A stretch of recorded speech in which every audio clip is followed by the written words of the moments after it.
Allí en Paraná, 9 de la mañana con 22 minutos. Bueno, en los próximos días vamos a tener periódicamente el contacto con el doctor Rubén Donet, que como se sabe es especialista en diabetes, y ni hablar en estos tiempos de COVID, cuánto ha trabajado el doctor en ese sentido. ¿Cómo le va, doctor Donet? Buen día.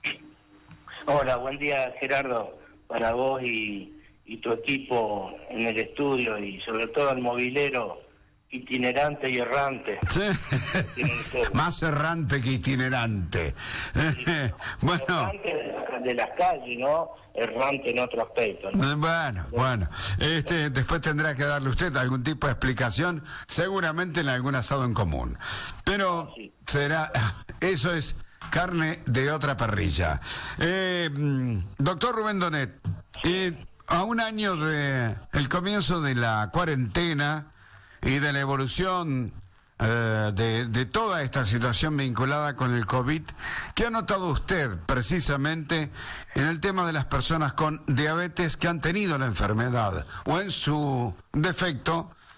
¿Qué se puede decir en relación justamente a la persona diabética? ¿De qué manera se ha cuidado en estos tiempos, si es que efectivamente eso ha ocurrido?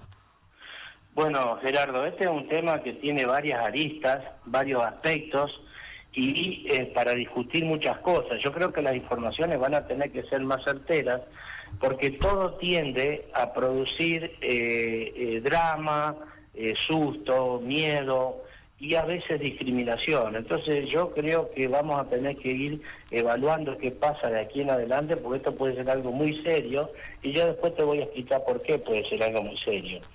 Yo lo he comentado en un programa que me has hecho vos un reportaje, una charla que tuvimos oportunamente, donde yo te decía de que muchísimos pacientes míos habían tenido COVID, pero yo no había tenido ningún deceso, ningún fallecimiento por COVID. Y bueno, pasaron los meses y siguieron apareciendo pacientes, no solo en Rafaela, ¿no? Estoy hablando de los lugares donde yo trabajo, que son Sunchales, que son San Carlos, San Cristóbal, y la realidad es que no tengo ningún paciente fallecido, uno solo que ha tenido un problema de microembolia cerebral, y yo no sé si la tenía antes, pero a veces el virus produce esto, porque el virus evidentemente, y lo dicen algunos expertos, que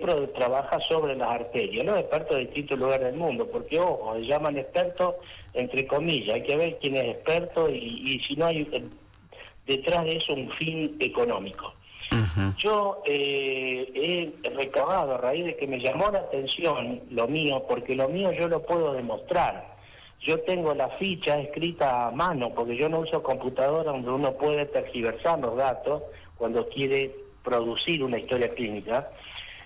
Yo lo escribo todo está hecho a mano y tengo todas las historias clínicas a disposición de quien quiera. Nadie las va a pedir porque normalmente cuando no conviene no se piden.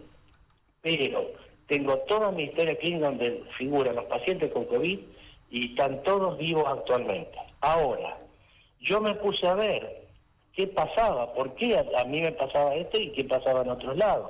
Me contacté con el doctor Listeró, que es jefe en el Hospital Santa Marina del Departamento Esteban Echeverría de Buenos Aires, que él es secretario de la región sudamericana de la Federación Internacional de Diabetes, y ellos están permanentemente en contacto.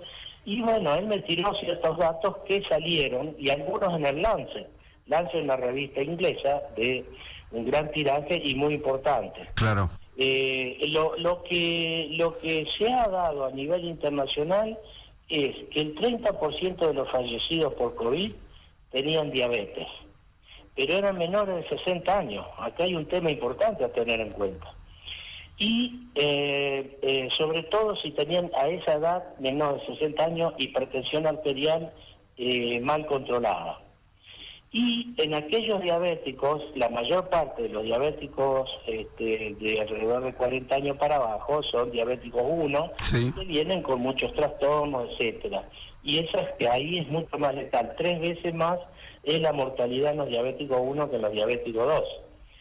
De manera que También uno de los datos que arrojan los estudios de Lancet, la revista inglesa, porque en Inglaterra hubo muchísimo COVID, muchísimos infectados y muchísimos muertos. Entonces ellos han tenido datos, y ellos sí tabulan, ellos hacen estadísticas. Nosotros hacemos muy poco, no hay tiempo, no hay ganas, no hay recursos. Entonces, pregunté al Cuyen, al médico que es jefe de endocrinología en el Cuyen, un amigo, me dijo que no tienen datos oficiales, pero que alrededor del 52%, lo único que sabe es que el 52% de los diabéticos que entran a UTI fallecen. O sea, que la cifra nos dan así fríamente los datos. Muy alta, doctor. Muy alta. Muy alta. Pero acá no hay una cosa importante, Gerardo. Yo puedo contrarrestar esto con mi historia clínica. ¿Qué pasa? En ningún lado, yo pregunté, en ningún lado me hablan del estado metabólico del paciente. Y entonces me puse a buscar en los artículos que los tengo, si querés yo te los puedo enviar, los artículos que sacaron a nivel internacional hablan de que como prevención hay que tener un buen control metabólico porque esos pacientes aparentemente no estaban bien controlados. La pregunta que le hago, doctor, para llevarlo al llano, ¿qué es el control metabólico? Control metabólico, que el paciente esté bien controlado su diabetes, que tenga un médico que sepa, que el paciente cumpla, que tenga la medicación que corresponde, que tenga una hemoglobina glicosilada que no pase de 7. Ahora vamos a explicar de nuevo, porque lo hemos hablado hace mucho, lo que es esto, para la audiencia que se renueva, le vamos a decir, la hemoglobina glicosilada, casi todos los diabéticos lo saben, porque hoy las compañías de seguro, y creo que para el carnet de conducir, piden hemoglobina glicosilada, creo, no estoy seguro en este aspecto, ¿no? Pero creo que si no la piden, la van a pedir. La hemoglobina glicosilada es el promedio de los últimos 3 meses de glucemia del paciente. Se habla no de miligramos por decilitro, sino estamos hablando de %, que es el porcentaje de glucosa que hay dentro del glóbulo rojo. El glóbulo rojo vive 3 meses y muere. En esos 3 meses se contamina el hierro con glucosa, entonces se mide ahí, porque no podemos abrir el organismo para ver cómo está contaminado, sacar trozos de tejido, pero sí sacamos el glóbulo rojo que está dentro de la sangre. Doctor, pregunta clave. Como consecuencia de la cuarentena, muchos diabéticos que lamentablemente en un alto porcentaje fallecieron, es porque dejaron de consultar con el profesional que los atendía habitualmente por miedo a salir y contagiarse. Digo, ¿hubo también allí una situación que profundizó la gravedad de la enfermedad? Sí, la cuarentena ha agravado muchísimo la condición de los diabéticos y de los no diabéticos, Tengamos en cuenta las dos cosas. Esto es un dato muy importante. Personas no diabéticas hoy tienen hipertensión, sobrepeso y trastornos para dormir, nerviosismo, un estado de malestar general, sobre todo cuando se van a acostar. Algunos tienen hasta vértigo. Todo esto, muchos con crisis de fobia, a distintos aspectos. Esto ha generado un drama tremendo. Y en los diabéticos les ha subido la glucemia por la falta de actividad física. Claro. Y eso es lo que los ha llevado a tener distintos problemas. Por eso, aparte justamente de lo que me estás diciendo, sale a colación otra cosa. Los estudios revelan que hubo mucha aparición de pacientes nuevos, debut de diabetes con el COVID. Los pacientes que tuvieron COVID se hicieron diabéticos. Ahora, ¿qué lectura tenemos de esto? No es que el bicho produce diabetes, porque cualquiera que lee ligeramente las cosas toma conclusiones muy rápidas y mentirosas, porque cada vez que hay una epidemia, cuando vino el H1N1 aparecieron muchísimos pacientes con diabetes. Después de la guerra de Malvinas, yo tuve muchas personas que aparecieron, yo en ese momento era estudiante, sí. Después de recibido, tuve muchas personas era médico de hacía poco tiempo recibido. Y aparecieron muchísimos diabéticos, pero era por el estrés. Normalmente ante una situación como una gripe fuerte, o una neumonía, que es una desencadenante de la diabetes, la neumonía, no productora, desencadenante. También hay que tener en cuenta qué términos usamos cuando escribimos o publicamos algo. ¿Por qué? Porque aumenta el cortisol como mecanismo de defensa de una persona que está agredida, y el cortisol es hiperglucemiante, aumenta el azúcar y aparece la diabetes. Entonces hubo muchos diabéticos que aparecieron con el COVID, pero no por culpa del COVID, sino porque es un virus. Cualquier virus te genera una aparición de diabetes en una pandemia o en una endemia. No necesariamente necesita ser pandemia, puede ser una contaminación, un contagio general en ciertas regiones del país, del dengue, supongamos, que con el dengue también puede aparecer diabetes. Entonces, todos estos detalles tenemos que tenerlo en cuenta, porque justamente los pacientes que estuvieron internados con COVID necesitaron mucho mayores dosis de insulina, mientras estuvieron internados por el mismo efecto de la enfermedad, de la inflamación que produce el cuerpo. Pero después, cuando se fueron a su casa, volvieron después de 2 o 3 meses, ¿no? Durante 2 o 3 meses necesitaron mayor dosis de insulina. Después necesitaron bajar esas dosis porque se fueron normalizando. Entonces, eso es un poco lo que hablábamos y tu pregunta, que era el control metabólico. El control metabólico se altera cuando vos te infectás por algo, pero después, si el paciente estuvo bien tratado, lleva perfectamente bien su enfermedad. Y esto me preocupó de manera especial porque yo te decía de entrada que vamos a ver qué peligroso es, porque nosotros estuvimos escuchando y estaban los señores sabelotodos sentados atrás del presidente, los expertos, que después no aparecieron más ninguno, se borraron todos, no hay nadie sentado atrás. El comité de científicos, sí. El comité de científicos que ahora tienen vacunatorios especiales, que venden la vacuna, produjeron el alcohol en gel, bueno. Esa gente dijeron de que todos los factores de riesgo y que no debían moverse de su casa eran los diabéticos y los gorditos, los sobrepesos o los obesos, como quieras llamarle. Sí, los que tenemos panza, tenemos ciertos trastornos que, si no los controlamos como corresponde, pueden ser factores de alteraciones vasculares, si no se cuidan, porque una persona delgada, que estamos viendo muchos delgados, hipertensos y con colesterol elevado, esa gente es proclive a un ACV, un infarto, y no es gordo. Entonces, pusieron como primordial que toda la gente quede, todavía hoy, no se los hace ir a trabajar a los diabéticos. Yo quiero saber, si yo soy empresario, tengo 60, 70, 50 empleados y tengo 4 diabéticos que le estoy durante un año pagando el sueldo, cuando baje la doble indemnización, automáticamente los despido, porque otro virus, otra vez tengo que pagarle un año sin trabajar. Entonces, esto va a generar un problema muy serio, porque esto es una discriminación. Aquel que tiene panza no lo voy a contratar, porque después el día de mañana que hay un virus no puede ir a trabajar. Y no es así, porque ninguno de ellos ha fallecido de los que yo he tenido. Entonces, esto puede generar dentro de un año un masivo despido de personas diabéticas. Bueno, ahí estamos hablando de una afectación económica. ¿Qué pasa con el tema del crecimiento de la diabetes? Como última pregunta, teniendo en cuenta esta realidad del COVID que se va a mantener seguramente, ¿cree usted que ese porcentaje se va a incrementar con el paso del tiempo?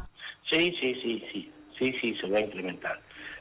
Nosotros tenemos en el país, ¿por qué hubo también aumento de los pacientes nuevos con el COVID? En el país hay aproximadamente 4.200.000 personas con diabetes. De esos 4 millones hay 2 millones de personas que no saben que son diabéticas, no tienen ni idea. Entonces se infectaron con COVID, cayeron, hicieron análisis y tenían glucemia alta.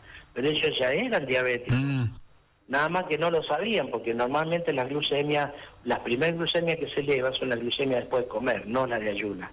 Entonces esto desencadenó porque el virus, por todo lo que expliqué anteriormente, que produce el virus, inflamación, alteración del cortisol, etcétera. Entonces, muchas de estas personas hoy ya son diabéticas y van a seguir apareciendo más diabéticos hasta que se termine la vacunación. Por lo tanto, es imprescindible que no se limite la actividad física, al menos de aquellas personas que tienen la diabetes como se le dice habitualmente, comorbilidad, ¿no? Hay que hacer actividad física, hay que salir con barbijo, con la protección, con lo que sea, pero no se puede limitar esa posibilidad. Fue Claro. un error tremendo haber dejado a la gente dentro de su casa, porque caminar el bicho no está arriba del techo esperando que vos salgas y te ataca.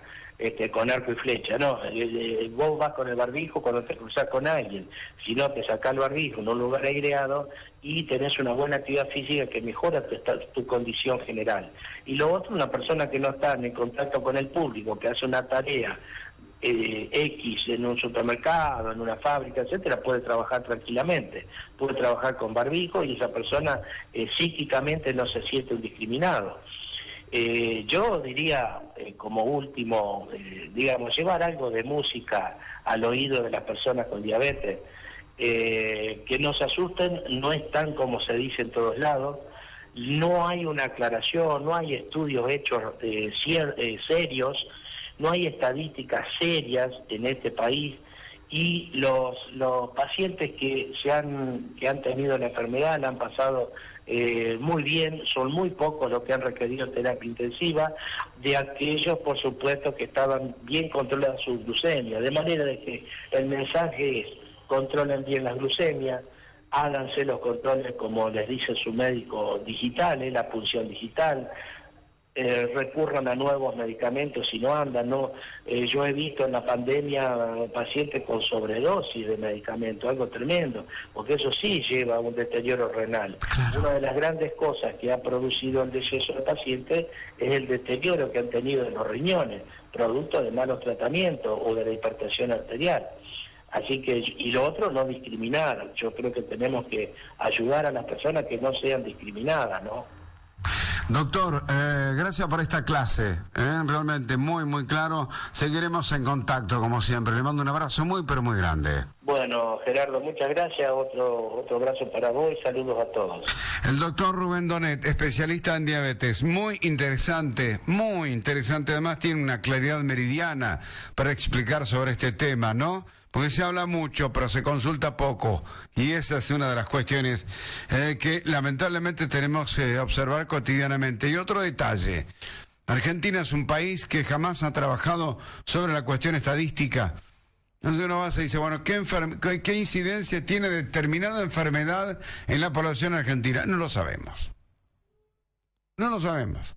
Y no hay estadísticas, salvo algún caso específico. No somos proclives al trabajar en los números para saber después cómo organizar un sistema de salud, que es lo que ha pasado en algunos países importantes donde la estadística es trascendente a la hora de tomar una determinación sobre cómo manejarse desde el área de salud ante determinada patología. Pero si no hay números, uno no sabe qué es lo que busca. Y ese es el tema que tenemos. No trabajamos en estadísticas. Por eso a veces se profundizan las problemáticas como consecuencia de la falta de seriedad en los estudios, y ni hablar en esta cuestión de la diabetes, fundamentalmente, que está afectando a más del 10% de la población en la República Argentina, y no es un dato menor. Bueno,